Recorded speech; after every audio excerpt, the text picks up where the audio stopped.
Welcome back into Live Now from Fox. I'm your host, Corral Lahara, and we are quickly approaching the top of a new hour. It's about to be 2 p.m. here on the East Coast and almost 11 in the morning over on the West Coast. Now, for the last hour or so, we have been following very closely the latest updates that we got from the FBI earlier today regarding their investigation into the deadly terror attack that happened on January 1st in New Orleans. And we'll have more on that a little later on in our programming, but we do have so many of these top headlines to get to as well.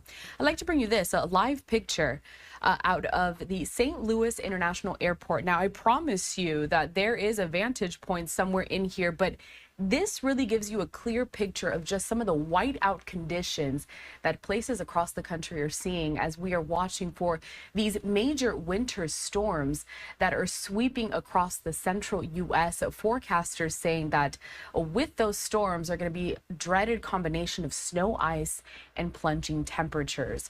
So at around 2 p.m. Eastern time, in a couple of minutes or so, we are expecting an update from officials over in D.C. regarding some of the preparations ahead of these storms and amid these storms, also how people in the area can stay safe. Speaking of D.C., let's head over to a live picture of the White House. In D.C., as we know that tomorrow, President Biden is expected to be in New Orleans given that deadly terror attack. And later on today, we are also expecting to hear from the president. On Sunday, today, he is planning to sign into law a measure that boosts Social Security payments for current and former public employees. It will be affecting nearly 3 million people who receive pensions from their time as teachers, firefighters, police officers, and others in the public service sector. Now, it is just over 2 weeks away for Biden left in his term as president before we welcome in President-elect Donald Trump on January 20th. Now, I'd like to detail all of these policies and maybe the last moves from President Biden as we look forward to the next administration.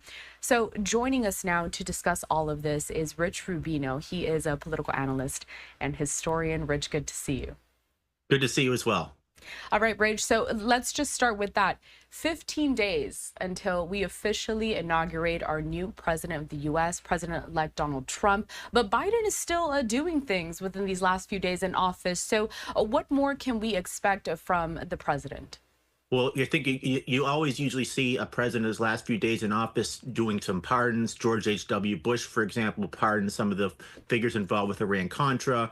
Bill Clinton, on his last day in office, pardoned his former Whitewater partner, Susan McDougal, pardoned former governor of Arizona, a Republican, actually, Fife Symington, pardoned others. That's usually what you see. Barack Obama did the same. So he's probably going to pardon some people as well. He's also going on his last official foreign trip to Italy because the Pope invited him to visit there. And then when he comes back, he's going to deliver two really flagship addresses of his administration. One of them will be about foreign policy, where he will probably talk about what's really been the cornerstone of his foreign policy, which is trying to fortify NATO by adding other countries into NATO, by strengthening NATO. And also, I think, by supporting democratic regimes, constitutional republics against autocratic regimes. That's kind of been the signature of his foreign policy and certainly of his foreign policy rhetoric. And then he's going to deliver his farewell address, which is pretty much pedestrian for presidents to do. They deliver their farewell address. You'll probably talk in general themes, general platitudes, and probably really go back on a public service career that goes all the way back to his career in Delaware, going back to 1971, then being elected to the United States Senate in 1972. And then you might see him issue type of executive orders, that type of a thing, and some more ceremonial type of things. But for the most part, in terms of getting things, and in terms of actually working with the new Congress, they're probably waiting in order to work for President Donald Trump because the Republicans are hegemonic in both the House and the Senate.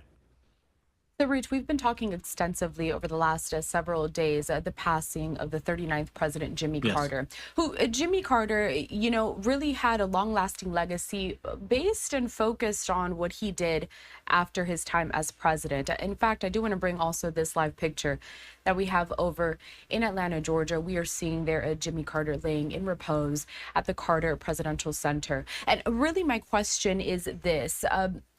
Given what we've seen from President Biden during these last few months of his presidency, what do you expect we may see from him after his time as president? Do you think he's going to be very heavily involved, or do you think he may take a more of a step back and settle in to this more normal life? It's a great question. My guess is he will probably take a step back, but obviously, Jimmy Carter was very young. He was only 56 years old when he left office. There were some similarities because, in the respect that both of them were one-term presidents, Carter had a little bit of time to try to think about what he wanted to do. It was 1982 that he started the Carter Center, and then he started becoming kind of a roving ambassador or diplomat, if you will.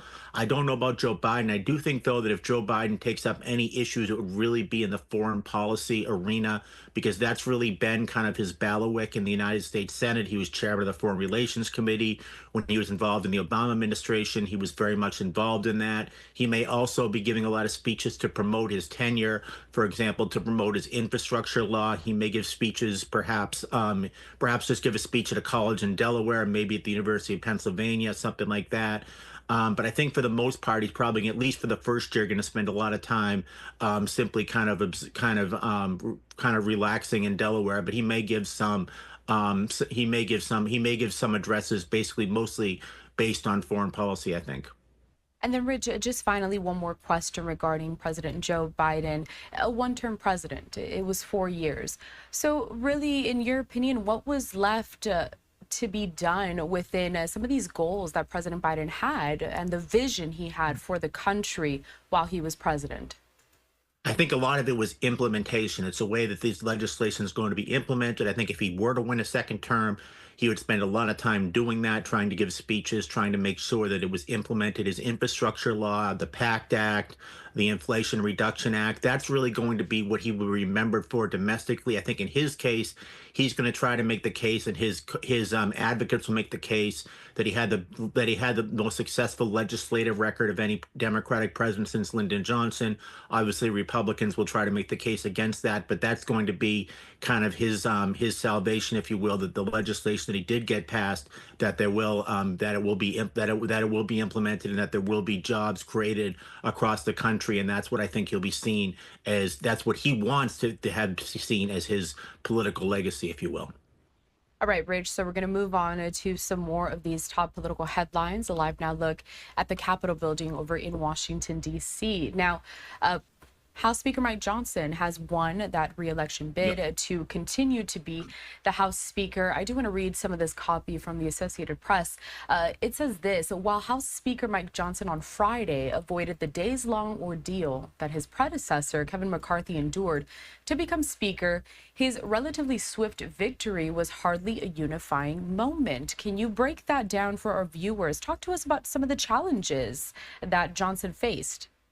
Yes, and he did face challenges, and just like with Kevin McCarthy, his challenge was with the Freedom Caucus, which is essentially the conservative faction of the Republican Party in the House of Representatives. Because the House is so close, they really have quite a lot of power, if you will. And I think that he got it so that he made certain deals with certain Republican congressmen, people like Chip Roy of Texas, Congressman Kevin Self, for example, of Texas, some of the Ralph Norman of South Carolina.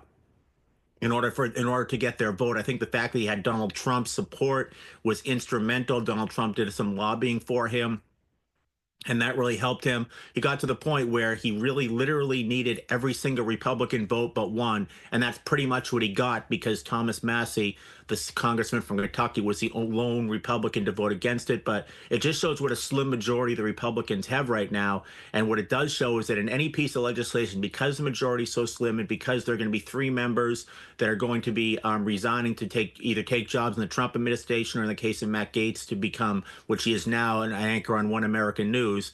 There will literally be a 1 or 2 seat majority of the House of Representatives, meaning every Republican can be Joe Manchin. If a congressman on the left, someone like Don Bacon from Nebraska, Mike Lawler from New York, wants to hold up legislation for something that they want in the legislation, they can potentially do it. Someone on the right wing, like Tom Macy of Kentucky, Ralph Norman of South Carolina, Chip Roy of Texas, Marjorie Taylor Greene. those people are that powerful right now that they can essentially hold up legislation to get their vote. And we've really never seen a scenario like this since the early 1930s, 1931 to 1933, that the House has been this narrowly close. I want to look ahead to January 20th now, the inauguration of President-elect Donald Trump. So a lot of promises made during the campaign trail that we saw back in 2024. Realistically, when we talk about some of these policies, the implementations that President-elect Trump wants to bring forth during his time in the Oval Office, I mean, how long would it take to see some of those changes take effect? Well, first of all, for Donald Trump, I think it has to be done in his first year in office. We saw this in the past, whether it was Franklin Roosevelt the first 100 days, Lyndon Johnson the 1964, 1965, Ronald Reagan his first 2 years. Really, the first year in office is instrumental for an incumbent president, because what happens is once you get to the second year of the presidency, everyone's out campaigning. It's all about campaigning for reelection for all 435 voting members of Congress and a third of the Senate. Then the third year, the focus is going to be on running for president, who's in Iowa, who's in New Hampshire, who's in South Carolina, who's in Nevada. And the fourth year, everybody's running for president. So for Donald Trump to get anything done, he has to do it this year. But he has a very, very narrow lead in the House of Representatives. In the United States Senate, too, he has 53 to 47, but there's what's called the filibuster. So essentially, the Senate can institute the filibuster, and that really means that they need 60 votes to get legislation passed, unless they pass reconciliation, which I know this is very Byzantine, but brings it down to 50 votes. So he has a very narrow majority. He needs pretty much just about every Republican vote. In the United States Senate, he'll have Susan Collins of Maine, a moderate who's up for re-election in 2026, who wants to show her independent bona fides, and Lisa Murkowski, who's kind of a nominal Republican, and even suggests that she would rather be an independent, who might vote against her. Then you have Tom Tillis from North Carolina, who's up for re-election in a purple state, wants to show his independent bona fides. So it's going to be very hard to get legislation passed as is. There's going to have to be some sort of compromises, have to get some sort of deals done. But like other presidents that have gotten legislation passed, it really has to be this year, because it's really going to be very hard. The political reality is it's just going to be very hard in the second and third and fourth year of a presidency. All right, Rich, before I let you go, I do want to ask you if there's anything else that you think is important to mention to our viewers. A lot of stuff happening within the next few weeks, and then, of course, 4 more years here of a separate administration. And it could be very different what we see now in terms of what we saw with President-elect Trump's first term. So anything that you would like to add, some headlines we may have missed? Yeah. Yes, and I think it's very interesting that Donald Trump is going to be what's called a lame duck. A lame duck means that the president who will not be be winning re-election. Joe Biden, if he were to run, would have been the same. Kamala Harris would not have been. But it's very hard sometimes for a lame duck president to get legislation passed. It's also usually two-term presidents in their second term. Often there is some sort of a hurdle that makes it harder for them to get legislation passed, or makes it harder for them to have administrations. Harry S. Truman had the Korean War, became extremely unpopular. Lyndon Johnson had Vietnam, became unpopular. Richard Nixon had Watergate. Ronald Reagan had Iran-Contra. Bill Clinton had Monica Lewinsky. George W. Bush had Iraq, and then his failure to try to get Social Security reform passed. So it's just very hard for a second-term president generally to be successful. So Donald Trump really has to go against the grain if he wants to be the second term to be remembered for as a success. All right, Rich Rubino, political analyst and historian. Always a pleasure to be with you here at Live Now from Fox. You take care, and we'll talk soon. Thank you. Will do.